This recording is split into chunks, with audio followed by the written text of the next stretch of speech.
Guys, I am prepared to give you the full breakdown of this entire Deshaun Watson situation. What do I think is going to happen when it comes to a possible suspension, the NFL appealing the 6-game suspension? Why did the Browns do this? Why did the Browns trade 3 first-round picks for a guy that could very likely be suspended an entire season, which would basically turn into a completely lost season for the Browns if they do indeed start Jacoby Brissett for this year? Let's get to the big news first, and then I'll give my take. So you can see Peter Harvey, who will handle the Deshaun Watson appeal, will likely give the NFL whatever he believes the NFL wants, in part to maintain a relationship that he uses to market his broader law practice. So that is not a good sign for the Cleveland Browns. Obviously,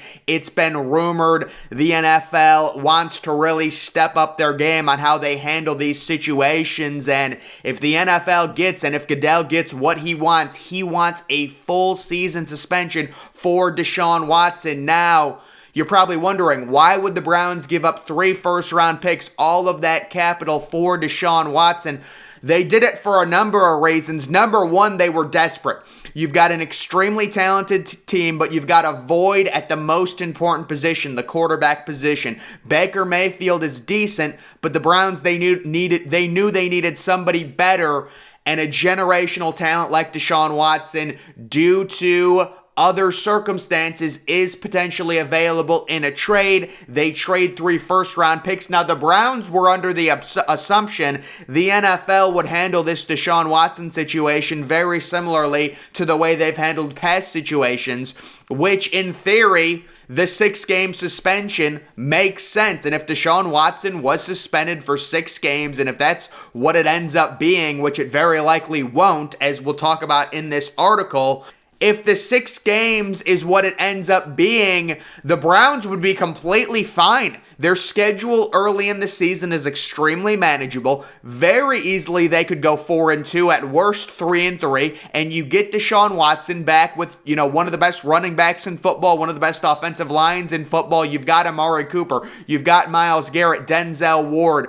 a really young, talented defense, and you're ready for the playoff run. The only problem, the NFL and Roger Goodell have decided this is the case. They put their proverbial foot down, and they change the overall perception in the way they handle these type of assault type cases. And the NFL wants this public.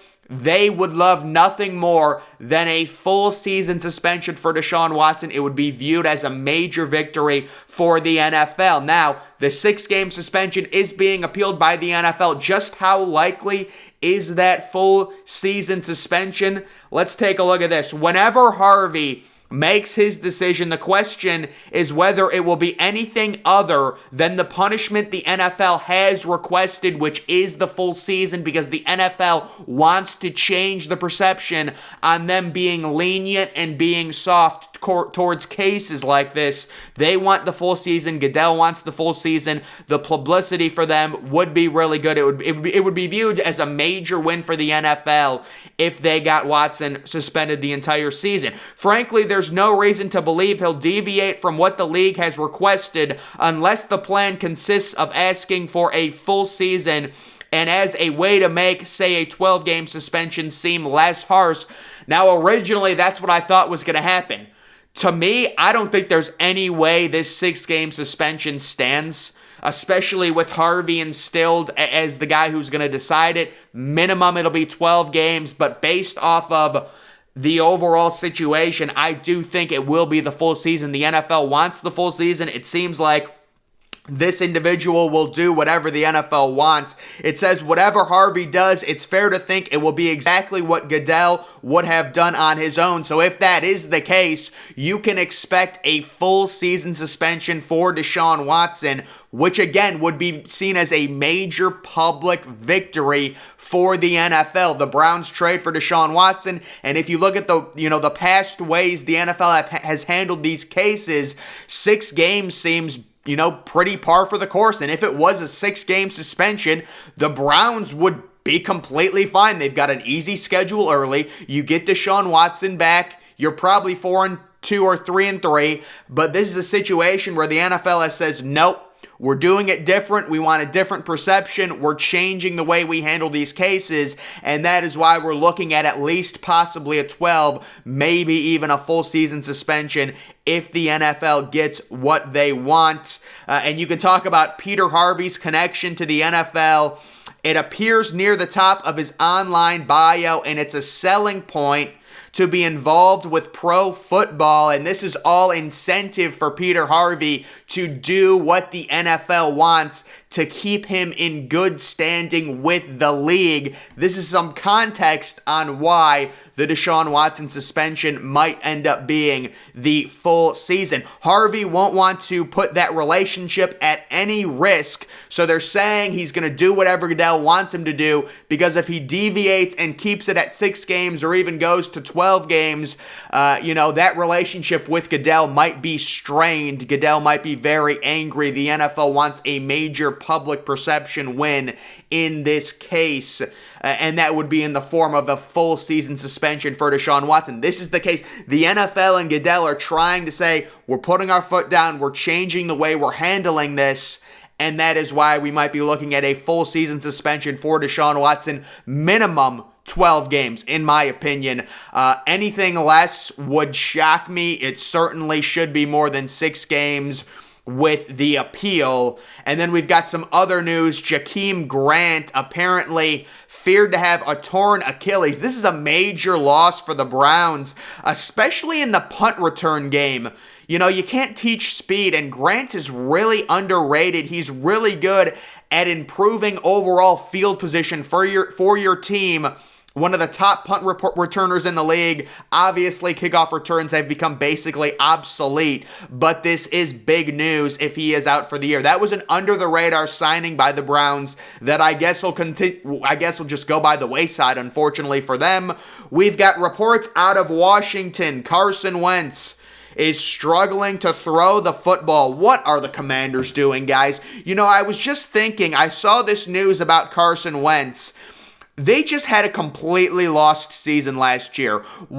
Starting Taylor Heineke, you're just wasting people's primes at that point. It is such a wasted season. And even someone like Carson Wentz, Indianapolis tried it last year. They had a really good running back, a really good offensive line. Wentz still wasn't very good.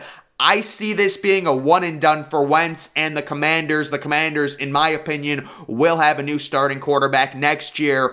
Wentz has had one of the more weird career trajectories I've ever seen any quarterback have. The number 2 overall pick, FCS school, and just has an amazing year. Probably should have won MVP over Tom Brady back when he had that breakout season and ended up tearing his ACL at the Coliseum against the Rams. And then he really was never the same since, unfortunately. So Carson Wentz, we'll see what he does with the Commanders. Last year, he was serviceable, but he's just not, at this point, not a franchise quarterback. And I really feel like the Commanders are just spinning their wheels. They really need Chase Young to have a breakout season, but apparently Chase Young's not even going to be ready for week 1. And then we've got the major trade request. This news yesterday, Roquan Smith requesting a trade, not happy with his current contract situation, the negotiations. I think the Bears are in an extremely difficult spot right here, because Roquan Smith is a guy you invested a number 8 overall pick into. It's tough to judge how high of an impact linebackers have, because a lot of their tackles might be fluff, the tackles for loss, things like that. His PFF grade isn't very good. I'm not saying PFF is the end-all, be-all, but if he's asking for top dollar, that it's going to be tough to give him that, and now apparently he's requesting a trade, so I do not envy this situation Chicago is in. Chicago, they got to get Justin Fields some weapons. Everybody says it, but when you have a young quarterback, it's so important to get him something. Just something, not Byron Pringle. Like, they should have gotten him another receiver, another solid veteran receiver in the offseason. It's so important. The young quarterbacks need confidence. You take a look at the other young quarterbacks, Trevor Lawrence, at least he's getting Travis Etienne back. He got Christian Kirk. You take a look at Zach Wilson, Garrett, they got him Garrett Wilson, and they also have Breece Hall, the running back. So other teams are surrounding their young quarterbacks. The Bills really aren't doing that, and now they've got this trade request where you really don't want to trade him for nothing. You don't want to lose him. You invested a high pick in him. He is a solid player, but is he worth top dollar at this point based on his overall impact? It's a tough situation. You can't just give him top dollar. I mean, his grades are they're not good. So it'll be interesting to see what they end up doing. And then how about this? The Seattle Seahawks. What are the Seattle Seahawks doing? We've got Drew Lock, clearly the better quarterback. And the battle, apparently, is between him and Geno Smith. If I'm a Seahawks fan, I've got several goals for the season, but the most important goal, make sure we secure a top 2 overall pick and draft either CJ Stroud or Bryce Young. Now, you did lock up DK Metcalf, so you've at least got a superstar receiver. But guys, what are they doing with Tyler Lockett? Tyler Lockett is like 29 years old. He's wasting away on a team that's led by Drew Lock. You could very easily, I think, trade Tyler Lockett for probably a second-round pick, get something back for him. By the time Seattle is actually good, they're going to have a young nucleus. Tyler Lockett's going to be old, and he's going to have no trade value. Why not trade Tyler Lockett right now, get a second-round pick back? You still have DK Metcalf, so you can build with your future young quarterback. You at least have one elite weapon. So I don't know. I think they also traded for Noah Fant in that Russell Wilson trade, and they will have 2 first-round picks this coming year. So if I'm Seattle, also Kenneth Walker. You spent the number 41 overall pick on Kenneth Walker. Get him significant playing time, especially in the second half of the year. I would love to see him get 20 touches a game as a rookie personally. But yes, Seattle starting Drew Lock, it just seems almost too stupid to be true. But I guess they're trying to lose. I mean, there's just zero chance you're going to make the playoffs. I love tanking. I think tanking is 100% a legitimate strategy. That's why I was a little weirded, why re-sign DK Metcalf? But I guess, listen, you want to keep DK Metcalf when you get a young quarterback that's a great weapon. I agree with that. I understand it. But then why keep Tyler Lockett? Tyler Lockett's only getting older. He's getting into his 30s. He's going to get worse. Just trade him for a second-round asset so you can draft more young weapons. That's what I would do if I was the Seahawks, but it does look like Drew Lock at this point will be the week 1 starter, and that's got to be the worst training camp battle of the 2022 preseason. Drew Lock versus Geno Smith for the starting job in Seattle. There we go, guys. So that is the overall situation. I just kind of wanted to go over the whole Deshaun Watson thing. What happened? This is the case. The Browns were not expecting this. The NFL is putting their foot down. They want a public perception win. And the way they get that is with a full season suspension. Obviously, a 12-game suspension for them would probably be pretty good as well.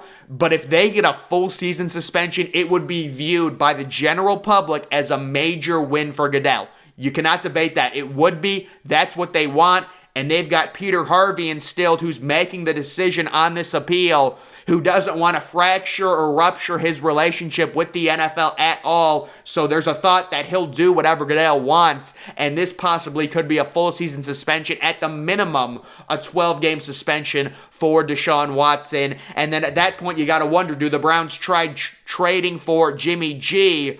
Although I don't know what Jimmy G's contract situation looks like with the Browns. Actually, you know what?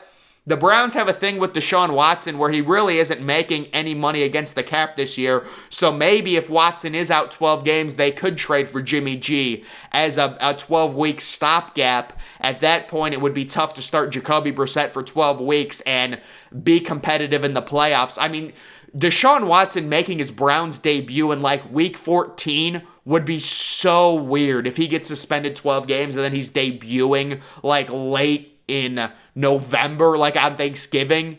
Oh, that would be so weird. I don't think we've ever seen a situation like that. So we will see what happens with this Watson suspension. I would expect news very soon, this week, next week. They're not going to wait, so it should come out ASAP. We will see how long the suspension ends up being on the appeal. But guys, that is going to do it for this video. Make sure you're following me on Twitter. Link to that's always in the description. I'm, of course, the Depressed Ginger. Thank you for watching.